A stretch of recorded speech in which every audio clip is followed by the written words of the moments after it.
Sí. Bueno, pues los datos están en todas partes, pero ¿realmente los estamos aprovechando?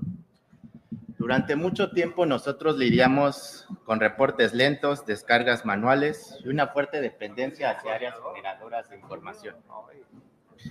¿Qué departamento no tenía una persona dedicada a descargar información desde las 10 de la noche para tenerla disponible a las 7 de la mañana? Pues a mí me pasó. Yo era esa persona hasta hace no mucho. Me tocó identificar inconsistencias en los datos por las razones más ilógicas que podemos entender, ¿no? Errores de captura, fórmulas que no estaban bien macheadas, un catálogo desactualizado, un teclado con mal funcionamiento. Pero lo que más me sorprendía era ver fuentes de datos en sitios de OneDrive de colaboradores que ya no estaban con nosotros. ¿Sí? Recuerdo mucho una llamada de pánico de un usuario una hora antes de presentar su reporte, el cual no se podía actualizar. Y la causa era una contraseña que había caducado y nadie había actualizado. Todas estas pequeñas cosas que se nos escapan cuando trabajamos con procesos manuales son una fuente constante de errores, retrabajo y sobre todo desconfianza. Pareciera que les estoy hablando de los años 90, ¿verdad? Pero no, esa era nuestra realidad hasta hace algunos años. Y entonces repito la pregunta, ¿realmente estamos aprovechando nuestros datos? Imagina que estás en la final del Mundial, ¿no? Minuto 97 de tiempo agregado. Vas perdiendo 3-2. El árbitro decide marcar un penal a tu favor. Tú ya te relames los bigotes porque conoces al portero, sabes hacia dónde se lanza en momentos de presión. Estás listo, es tu momento. Te enfilas hacia el balón y de repente te adelanta alguien de tu propio equipo. Desconcertado, volteas a ver a tu DT y te dice que está bien, que lo dejes pasar, que él va a tirar. Él pone el balón, se perfila, patea y el portero detiene el tiro. ¿Cómo se sentirían? Así se siente tener el conocimiento, el plan, la solución, pero no el respaldo o la oportunidad para ejecutarlo. Y eso fue lo que nos pasó a nosotros. Sin un patrocinador, no nos dejaron patear. Nos enfrentábamos ante la falta de un sponsor y eso dificultaba todo el avance. Las prioridades del negocio seguían siendo la generación de información de manera manual. Excel seguía siendo el rey. Nosotros teníamos poco acceso al tiempo de los usuarios y cuadrar información con ellos era realmente una tortura. Cada departamento tenía su propia jerarquía de agrupadores, sus propios datos, ventas, finanzas, sistemas, todos con una versión diferente de la verdad. Y al no tener un respaldo visible por parte de la dirección general, automatizar un proceso de extracción de información, muchas personas se sentían que les estábamos invadiendo su terreno, ¿no? Como si les fuéramos a quitar su trabajo. O sea, como si no tuviéramos suficiente con el de nosotros. Recuerdo que la información se guardaba con recelo y a veces nos las explicaban a cuentagotas. Recuerdo muchas veces era información incompleta, unas veces quiero que pensar por omisiones y otras también. Y después hubo quien de plano se acercó con nosotros y nos preguntó, ¿ahora qué voy a hacer si ustedes automatizan esto, no? Y fue cuando decidimos cambiar el enfoque. Les decíamos, ahora te puedes realmente concentrar en analizar la información en lugar de estar aquí perdiendo el tiempo generándola, ¿no? Y esa fue una de las primeras conversaciones importantes para cambiar la cultura. Y lo entendimos bien. Si no lográbamos que todos partiéramos de la misma base, nada de esto funcionaría. Pero sin el apoyo adecuado, era realmente imposible. Y entonces fue cuando se hizo la luz. tuvimos un cambio en la dirección general y esto nos dio un giro total.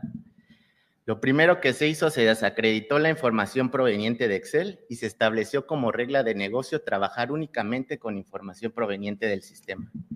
Se instauró un comité semanal de tableros de BI y los equipos comenzaron a trabajar con nosotros para que su información pudiera ser tomada en cuenta y también en poderse enfocar en lo que aporta valor, el análisis. ¿Se imaginan el impacto que tuvo esto? Que el mismo director general dijera, si la información no viene del sistema, para mí no es válido. Este tipo de respaldo hace toda la diferencia y fue ahí cuando pusimos manos a la obra. Al principio nuestro BI era algo artesanal, desarrollos in-house, extracciones automáticas del ERP, un poco de SQL, unas pizcas de visualizador. ¿Era funcional? Sí. ¿Era administrable? También en ese momento. ¿Era para siempre? Pues por supuesto que no. Sabíamos que ese bochito tenía fecha de caducidad y en algún punto de la carretera nos iba a dejar tirados. La demanda creció, abrimos la caja de Pandora y con los primeros tableros éramos como rockstars. Quitamos los grilletes a los analistas y por fin eran libres. Y esto nos impulsó a una nueva visión, el autoservicio. Queríamos poner fuentes validadas, oficiales, en manos de los usuarios. Pero surgió otro reto. No todos debían de ver todo. Apareció pues un nuevo rival, ¿no? La confidencialidad. Teníamos el patrocinador, los juguetes, pero con las herramientas que teníamos actualmente no iban a ser suficientes. Teníamos que cambiarnos, ¿no? ¿Alguien recuerda el Gran Premio de Mónaco de 1988? ¿Sí? Excelente. Ayrton Senna lo tenía todo. El mejor auto, el mejor motor y un dominio absoluto de la pista. Faltaban 11 vueltas para terminar la carrera. Tenía 50 segundos de ventaja. En este circuito, 50 segundos significa casi una vuelta entera a todo el circuito. Su más cercano perseguidor era Alain Prost. Nada más que otro gigante al volante, ¿no? Pero en la vuelta 67, en un minuto de desconexión, chocó. No fue ni la tecnología, no fue el equipo, no fue el piloto. Y así también puede colapsar una estrategia de datos. Yo considero que para que un proyecto tecnológico tenga éxito, necesitamos al menos 3 pilares sólidos. Un patrocinador fuerte que respalde y dé prioridad al proyecto, la tecnología adecuada que resuelva y escale, y un socio implementador comprometido, que conozca el negocio, te acompañe hasta el final. Si uno de estos 3 falla, no importa cuánto hayas avanzado, puedes perderlo todo en la curva final. Y aquí vivimos una historia importante. Tuvimos el mismo patrocinador, la misma tecnología, pero 2 socios completamente diferentes. El primero nos prometió el cielo, el mar y Cancún. Pero al poco tiempo descubrimos que no dominaba la herramienta, que sus soluciones eran impuestas y no consensuadas con nosotros. Las respuestas hacia nuestras dudas tardaban semanas en llegar y ni siquiera llegaban completas, ¿no? Para ejemplificarlo un poco, es como si estuvieras en un concesionario de Ferrari. Y antes de emitir palabra alguna, el vendedor te recibe con las llaves del auto. Asume que necesitas un auto, ¿no? Y te invita a llevártelo. Y una vez dentro del auto, ya que oíste ese motor rugir, es donde te preguntas, ¿y ahora dónde acomodo esos 50 costales de naranjas que necesitaba transportar? Eventualmente, tú necesitabas un vehículo, pero no ese tipo de vehículo. Tu necesidad era un camión, ¿cierto? Y así intempestivamente nuestro barco insignia se hundía, y con él nuestros sueños e ilusiones, posiblemente hasta nuestros empleos. Y el segundo socio no prometió nada. Trabajaron a nuestro ritmo, entendieron nuestros procesos y nos guiaron. Un buen socio es como una figura parental. Te guía sin imponer. Está en los momentos difíciles y te ayuda a traducir todas esas ideas que tú tienes a soluciones reales y alcanzables. Y así fue con ellos. Todo fluyó. Con el conocimiento y el acompañamiento correcto, empezamos a liberar datos poco a poco. Primero entendiendo las necesidades del negocio, posteriormente priorizamos y llegamos a acuerdos. Fue un camino de conversación, iteración y aprendizaje en ambos sentidos. Mostramos cómo automatizar procesos permitía enfocarse en el análisis y no en la generación de los datos. Poco a poco, nuestros principales haters se fueron sumando hacia nuestro equipo para construir indicadores dentro de cada una de sus áreas. Esta integración orgánica fue clave para lograr una adopción más amplia y sostenible. Considero que los pasos en un proyecto de datos deben de seguir un orden.